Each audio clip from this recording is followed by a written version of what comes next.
What is going on, guys? Bruin Steel here, and welcome back to another WWE broadcast. I'm your host, Bruin Steel, and I'm joined by Canadian Yorker, and today we are recapping the Monday Night Raw that took place April 14th, 2025, and it took place in Sacramento, California, and it is the last Raw before WrestleMania, so I can't wait. WrestleMania is on Saturday and Sunday. If you guys don't know, Canadian Yorker and our friend Joey, they're coming. We're gonna be streaming WrestleMania live both days, so be sure to don't miss that. And WrestleMania is gonna be at 7 p.m. Eastern time, both nights, night one and night two, on Netflix. So I'm looking forward to WrestleMania this weekend. So yeah, Canadian Yorker, how's it going tonight? Doing all right tonight. Can't wait. It's the last Raw before WrestleMania, man. They're just counting down the days. It won't be long before WrestleMania comes. And, we're all gonna be there to see it. Me, you, and Joey. Let's just get this started and get this thing over with. All right, so let's start off with the opening segment. Gunther makes his entrance. Michael Cole gets up from the commentary desk to interview him. The ring general says Jey told him to his face that he's not afraid of him anymore last week, and he's here now to look everyone in the eyes and tell us that Jey Uso is full crap. Yeet chants drown Cole out, so Gunther grabs the mic and says, "Screw the Yeet chant, screw Jey Uso, and anyone that stands by him," and he claims he's the greatest gift to this company there ever been. 80% of his time here, he's been a champion, and right now he's the greatest world heavyweight champion of all time. He refuses to let someone like Jey Uso ruin that for him. He tells Jey to puff his chest out and walk into WrestleMania confident because it won't matter, since at the end of the day the bell has to ring, and when that happens, Uso can't lace his boots and he'll put him down for a fourth consecutive time. For the last 2 weeks, he's been told he went too far with Jimmy Uso. He lost control, but trust him on this one thing. In 37 years of his life, he has never lost control. When he took a bath in Jimmy's blood, he was in full control and he loved it. He tells Jey to pray to the Lord to thank him that he was in control because he hasn't been, he would have drowned them both in Jimmy's blood. He's looking forward next week to calling his mother and telling her how much he enjoyed beating the living hell out of Jey Uso and walking out still as world heavyweight champion. So, what are your thoughts on that Gunther segment? Great promo from Gunther, man. That's a wonderful promo. I love what Gunther said. It was completely relevant, and Gunther's just on point. I think Gunther definitely deserves to get the shot to retain his championship at WrestleMania. First time defending his title at WrestleMania. I think definitely think Jey Uso has a shot to to beat Gunther at WrestleMania. Jey Uso has a lot riding on him. Um, it's there's a lot that's at stake here for Jey and for Gunther, and both these guys have history, so they're actually showing that they have history here, and it's really amazing that they're able to do what they have to do. And I really think that there's a lot that could have been done before WrestleMania because we could have seen a really good storyline between Jey and Gunther. The build up here. But I like what Gunther is saying because he's making this match seem more relevant. And I want to see Gunther continue to elevate the level of uh, elevate the level of the World Heavyweight Championship. So there's a lot that can be worked at here. I like the matchup, for them. So this is good. So there's a lot that can be left to say. I mean, I'm looking forward to this at WrestleMania. All right, so moving on to the first match of the Monday Night Raw, we got Bayley facing off one half of the women's tag team champion, Liv Morgan. So Liv Morgan and Bayley going at it. Liv Morgan slaps her in the face and runs away, leading Bayley on a merry chase before putting boots to her when she gets her back into the ring, kicks into the corner. Bayley mounts a comeback with a corkscrew uppercut and near fall, putting boots to Liv, grounded punches straight suplex cover for two. Bayley with a springboard arm drag out of the corner. Back suplex, Morgan bails, the role model dives and gets cut down with a forearm. Liv goes for the three amigos on the floor. Bayley counters and puts her into the steel steps, but Morgan sidesteps and the role model knee goes hard into the steel. Stomp the hand, suplex into the steel steps, Liv in control. Trading punches in the middle of the road. Morgan with a kick combination. Bayley blocks one and counters with a knee strike. Charging in, Liv ducks her and she crashes hard into the turnbuckle. Step up and the rear gets Morgan a near fall. Bayley catches a drop kick. Boston Crab blocked. Liv gets another near fall. Another flash pin. Bayley lands another knee, but it's bugging her, and she hobbles a few steps before hitting a sunset flip powerbomb into the corner. Nope. Codebreaker on the apron.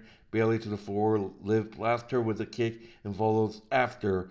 Back inside, Bayley goes for the stunner in the ropes, but Morgan blocks and lays her out with a kick. Double jump. Bayley catches her with the stunner.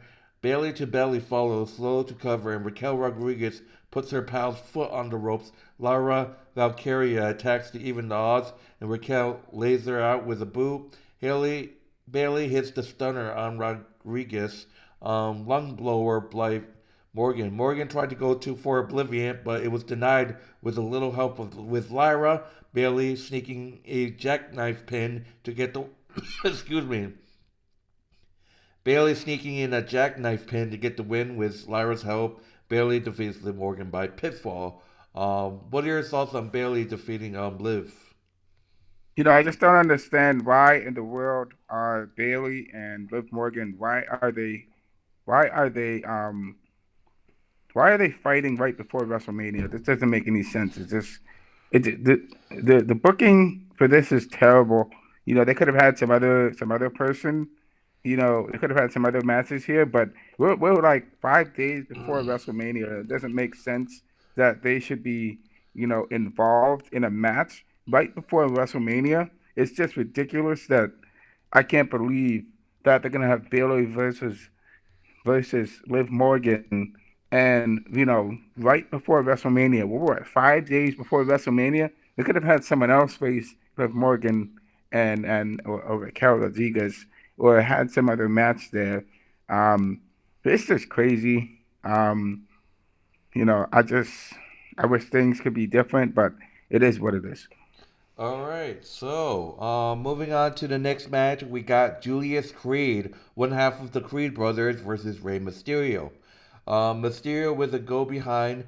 Creed backs him into the corner to break and blast him with a back elbow, wrist lock, arm wriggler, elevator wrist lock. Julius in control and he blasts Rey with a lateral and gets a near fall shortly after. Mysterio sets him up on the second. Back body drop to the apron. Rey knocks him down with a forearm. Brutus Creed runs interference and Chad Gable trips Rey up. The LWO gets involved to even the odds. Referee had enough and he injects everyone, leaving this to a one-on-one match. Mysterio sends Creed to the floor with a tigress, the low suicide dive. Julius catches him and deadlifts him vertically onto the floor, marching him up at the steel steps. Incredible strength, by the way. Rey slips out, kicks, sends him to the post, but he sidesteps and Creed posts him up hard into the shoulder. Back inside, Frankensteiner mounted punches in the corner, power slam position, counters into a DDT by Rey Mysterio. Julius blasts him hard with a big knee to the face, and El Grande Americano is here. Rey gets distracted trying to take Americano's mask off, and Creed rolls him up for two, shoving Creed into the ropes, knocking Grande down. 619 connects slingshot. Rey Mysterio defeats Julius Creed by pinfall. Um, Rey Mysterio getting the win over Julius Creed. Post match, El Grande El Cano blindsides Rey Mysterio, and he and Julius fight the LWO off. Dragon Lee with right hands, but Americano headbutts him and stands tall. Once again, he puts that metal piece in his mask and attacks everyone. So, what are your thoughts on Rey Mysterio defeating Julius Creed? Um, I think it's a great match between Julius Creed and Ray. They are such great wrestlers. I definitely see American made getting tag titles sometime in the future, maybe. But they I would love to see them more of that happen. Um, it's great that Ray was able to get the win against Julius Creed. Unfortunately, and he was able to thwart the distraction that Orlando Americano gave was trying to make for him. Um, and he's experienced. He knows what to do when people try to distract him. Um, that's great. So let's just see how this thing goes down at WrestleMania between El Grande and between Ray, and we'll see what happens. All right. So, moving on to the next match, we got AJ Styles versus Karrion Kross. These two going at it. Karrion Kross gets in his face and jaws at him, trying to get in his head, shoving him, and Styles stampades him into the corner and hammers shoulder blocks. Karrion Kross chokes him in the ropes, keeping the referee occupied while Scarlett gets her licks in on the phenomenal one. Jawbreaker. AJ tries to get some breathing room, but Kross hits the exploder suplex on him. Big shot to the breadbasket, mocking Styles. AJ sends him to the floor. Baseball side slingshot to the apron, and Karrion Kross trips him into the edge of the ring before throwing him hard into the barricade. Over the timekeeper's barricade, he goes. Final prayer. Nope. Kross goes down, clutching his ankle, pretending that he has an injury. Back to his feet, and he cheap shots Styles with the elbow. Mockingly going into a crane kick position, and a pissed off Styles clocks him in before laying him into a Styles rush. Sliding on forearm, fired up, Karrion Kross cuts him off, ducks the crosshammer fireman's carry. Back body drop puts AJ on the apron, snapping Kross's neck over the rope, springboard in. AJ hitting the phenomenal forearm. AJ Styles defeats Karrion Kross by pinfall. Post match, Logan Paul makes his entrance, your favorite guy. He says he came out here to congratulate Styles on a good win in Sacramento in front of the people who weren't cool enough for Los Angeles or smart enough for San Francisco, and he showed everyone why their match is going to cook. Now he wants to show why their match is going to make money, and he runs a video package. The video is about how rich and successful and unique Logan is, and Styles says it's cute, but he wants to fight right now, so get your ass in the ring. Karrion Kross tries to attack from behind, but AJ is ready. Styles takes Karrion out, but Logan Paul clobbers him with a loaded punch and hits the pulverizer, and Logan Paul once again stands tall over AJ Styles. What are your thoughts on AJ Styles defeating Karrion Kross? You know what I think? I think Logan Paul is a terrible promo. He cuts a terrible promo. He tries to show everybody how great he is. You know what I think? I don't think Logan Paul deserves. This is why I don't think Logan Paul deserves to win at WrestleMania. The man pulls every single time. He says, "I'm the greatest. Look at me. I'm the greatest." And look what happens at WrestleMania. WrestleMania, he doesn't pull a very good matchup here, man. It's just really, he tries to do the same thing over and over again. And no, I don't understand why he's there, but I like the fact that what's funny in this match is that um what's his name Karrion Kross. I believe Karrion Kross was definitely trying to get uh AJ Styles to bring out his inner, just bring the best out of him. And I think Karrion Kross wants AJ Styles to beat Logan Paul at WrestleMania. I mean, Karrion Kross wants to make him force him to do it, man. I mean, what else can be said? So it's kind of interesting that Karrion Kross is doing what he needs to do. Um, so that's all I got to say about that, man. Alright, so moving on to the next match, we got Finn Balor versus Penta 101. We saw in the backstage segment that Braun Breaker got attacked by the Judgment Day and went down. Finn Balor versus Penta in a 101 match. Penta blasts Balor with a dropkick and a excuse me, and a Tom Khan gyro before the bell. Throwing Finn inside, we get a bell. Zero to the apron. Game gear diving crossbody cover for two. Front kick from Balor. Legasma denied, kicking Finn away, jockeying for position. Up kick connects, clobbered, ring Balor in the corner, headstand, double stomp cover for two. Kicking Finn's leg out of his leg, big overhand chop off the rope, sun slip, but Balor pops up with a drop kick and gets a near fall out of it. Reverse tin lock applied, following it up with a slingshot stomp. Finn Balor throws up the toot sweep to the apron, inverted headlock, elbow drop on the apron. Balor gets a near fall off with a suplex. Penta snaps off his Tijeras. Lateral super kick connects up and over into a lung blower. Cover still known. The Penta slips it up top, calling it for it. A little jogging for position from the apron. Teardress. Sling blade follows. Finn returns one of his own. In position. Sacrifice. Victory rope pin attempt from Finn. No deal. Penta lane kicks in. Super kick. Dominic Mysterio and Carlito appears, and Balor tries to scoop away for two. Another sling blade. Shotgun drop kick sets him up, and Finn Balor goes to the apron. Braun Breaker is here with the spear. Finn Balor defeats Braun Breaker by disqualification. Braun Breaker cleans house, spearing Dom and Carlito, and then charges in. Penta cuts him off with a knee and follows it with a king combo and Tidris that sends him to the floor. Penta off the top with a Playdic. So this time Penta stands tall. We kind of knew that Braun Breaker was going to get involved after getting attacked by the Judgment Day in the backstage area. Finn Balor defeats Braun Breaker by disqualification. What are your thoughts? Finn Balor, gets the win, and I think this is. I gotta say, if this story has to make any sense, Finn Balor and one of these guys has to be the winner at WrestleMania, and it has to be somebody. Um, so I mean, I think Penta is great. I think Penta definitely deserves a shot to make his thing known at WrestleMania. So there's a lot that can be said about that. Um, it is what it is. We'll have to see what's gonna happen.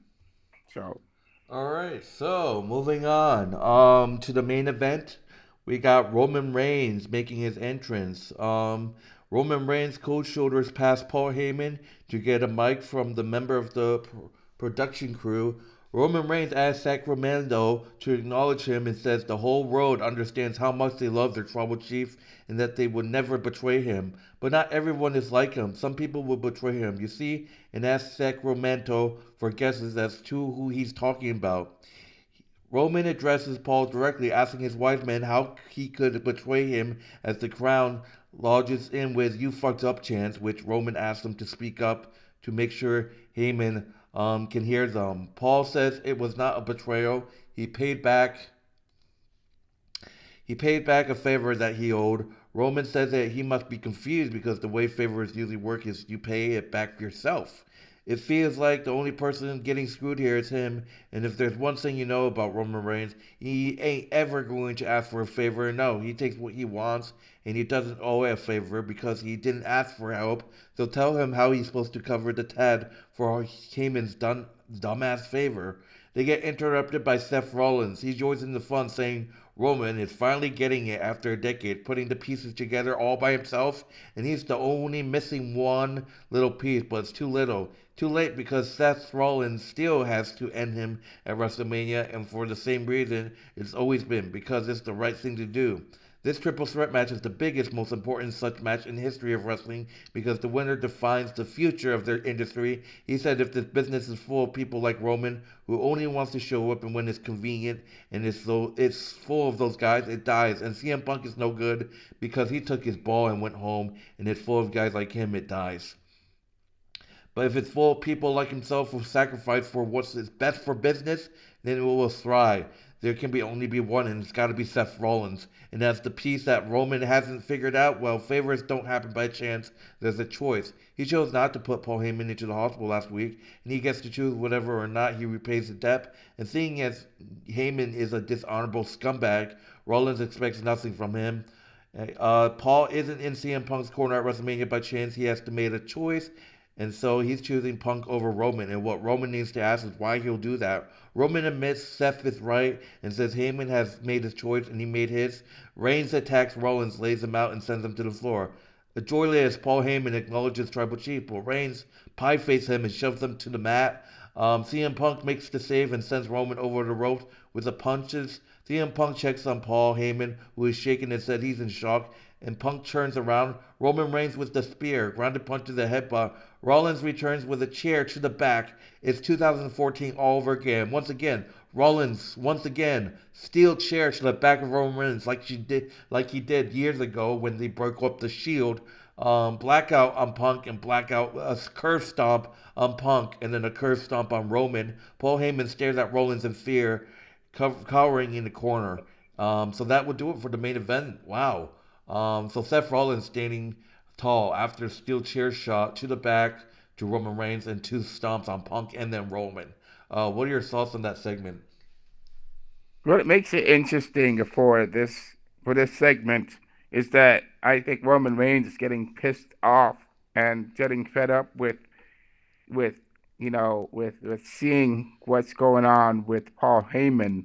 Roman Reigns is definitely betrayed by Paul Heyman because of what he did back as 10, 15, 10, 11, 10 years ago when he was with CM Punk and he was CM Punk's um, guy, when he was CM Punk's manager and wise man. Um, I think this is the beginning of the end for Roman Reigns and CM Punk being uh, this is the end of their partnership. It's because I know and I know that Paul Heyman has had a history of rejecting and betraying the very people who he thought was what that would stand behind them. Brock Lesnar being the first ever, then Roman Reigns, then CM Punk, then now we're seeing Seth Rollins is could possibly be the next guy that CM Punk that Paul Heyman is going to manage, and this is going to be crazy, because I don't think we've ever considered a CM Punk and Paul Heyman type of thing, but this is an interesting angle right there. What I also think is that Roman Reigns, he rejected. It's like he's kicking Paul Heyman out of the bloodline. Now there is no more bloodline anymore because it's just Roman Reigns now, and you know I just that's this is the way I see it. We don't know where this storyline is going to go because it can go either way. Paul Heyman goes with CM Punk, with Seth Rollins. I don't think he's going to be going with Roman Reigns anymore, because this is the beginning of the end for the partnership between Roman and Paul Heyman. So uh, I do think that chair shot, it's like, here's what I think, Jeff. Here's what I think. We have the Paul Heyman. We have uh, you know, Seth Rollins hit Roman with that chair shot back in 2014. Now, last year, Roman Reigns hit Seth Rollins with the same chair shot back in 2014, in 2020, last year, in last year's WrestleMania. So, I think this is Seth Rollins getting redemption, getting revenge on on Roman Reigns for hitting him in the back, man. Um, you know, it would have been nice to see Roman Reigns standing tall, this time around. But Seth Rollins is the guy that is standing tall now. So, it's quite. I just don't understand the storyline. I would love to see this storyline rather just be Seth and CM Punk, like I said before. I just don't. I guess now it's WWE just wants to throw this out there and make it kind of interesting that Roman is rejecting Paul Heyman now. But I would rather see Seth versus CM Punk at WrestleMania, man. It's you know it's whatever at this point, man. That's what I see. All right, so that will do it for Monday Night Raw. Thank you guys for watching. Let's go to our grading of the show. This was kind of a short show. Monday Night Raw's been ending at 10:30 instead of 11 p.m. But I like the show. There were some matches that was really good, like Bayley and Liv Morgan was actually a really good match. Rey Mysterio and Julius was a really good match. Um, but there were some matches that were but I'm not sure. But overall, I give this show a A minus. How about you? I think that there were some matches that were okay. The Ray versus Julius Creed was good. But I think that there were some matches that were okay. So I will have to give this show a rating of a C plus. C plus. All right. So yes, C that would plus. do it, guys. Thank you guys for watching Monday Night Raw broadcast. My name is Bruin Steele. This is Canadian Yorker. If you haven't done so, like, subscribe. Check out Canadian Yorker's YouTube channel. Link will be in the description, as well as our wrestling channel, which is WWE Wrestling Bros. That link will also be in the description of this video. But yeah, that would do it for Monday Night Raw. WrestleMania weekend is this coming week. Can't wait. Once again, me, Canadian Yorker, and Joey will be streaming WrestleMania 41, Night 1 and Night 2 on both nights. We're going to be streaming on my YouTube channel. So hopefully you guys will be around to see that. I can't wait for WrestleMania. And Friday Night Smackdown is the Hall of Fame, and they're bringing back the Andre the Giant Battle Royal. So I can't wait to watch that as well. So yeah, that would do it, guys. Thank you guys for watching. Enjoy the rest of your night. Take it easy, and we'll see you guys this week. We'll be doing WrestleMania 41 prediction videos tomorrow or sometime this week. But anyways, see you guys later. Take it easy. Enjoy the rest of your night. Yep. Have a good night.